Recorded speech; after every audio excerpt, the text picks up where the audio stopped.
So I talk about the muse, on occasion here, in sort of a spiritual, like almost religious way. These ceremonial summonings of the great deity of creativity.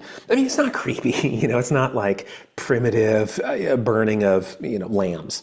I'm not sacrificing an unblemished goat, on the altar, so the death sense can rise, pleasingly to the nostrils of the high heavens. I have my own ritual. One of my rituals actually is scented. It's coffee, and I assume most writers have that same.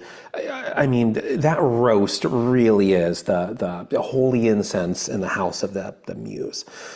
But I have other rituals too that don't have sense, with them. I'll go outside in the sun and sort of bask in it to invigorate my attention, to give me some wakefulness to get started.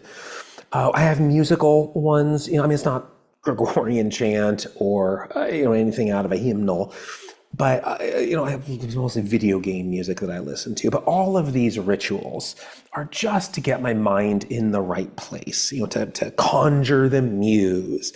It's just calling it that. It's the same thing as Einstein referring to nature as God, the fundamental mathematical workings of the world. What did he put? The lawful harmony, I think was his line. Sort of anointing that with the most inspiring, respected honorific there is. That's really all I'm doing. Except it's the fundamental neurological workings of the mind that I'm knighting with. Kind of a silly cliche title, and arise, Sir Muse. Maybe it's Madam Muse. But what is it really that I'm talking about? It is your unconscious, or in this case, my unconscious idea generator. It just, what about this thought? How about this? Did you think about this? Consider. That's all it's doing. It's just ideas occur to us, and we are not in control of the next occurrence. So on some level, the psychopath, you just have to feel sorry for him because they were born with the misfortune of a cruel muse. Consider this. Says this, I assume a psychopath's muse hisses all the time. But whether our thoughts, these thoughts that just arise, whether they are, moral or immoral, they are creative or trite, they just, rise like smoke off of some invisible abyss, just some mental netherworld. And what we do with them, they just present themselves to our conscious discretion, and how we handle that, how we appraise them matters. Because I think this is a trainable system. We're presented with ideas, and do we scoff at them? Do we appreciate them? Kind of what regard do we assign them?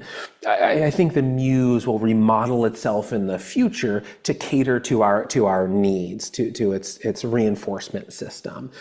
And so if your muse offers you something good, you better snuggle the hand that feeds you. Because if you don't, if you insult the muse, it's not going to come around anymore. It is a proud and skittish creature. The great god of creativity is basically a stray cat, with all the pride and skittishness therein. And so if you want to come, while you're at the keyboard or at the, pad of paper or whatever, and you want to come purr its, creativity at you, its divine inspiration, you have to create a welcoming and safe environment for it, with your rituals and your kind invitations and your scents and whatever.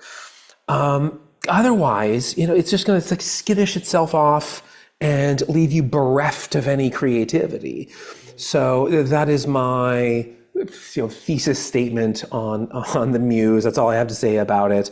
I hope yours visits you regularly and purrs its empathy and creativity. Okay, I'll see you next time.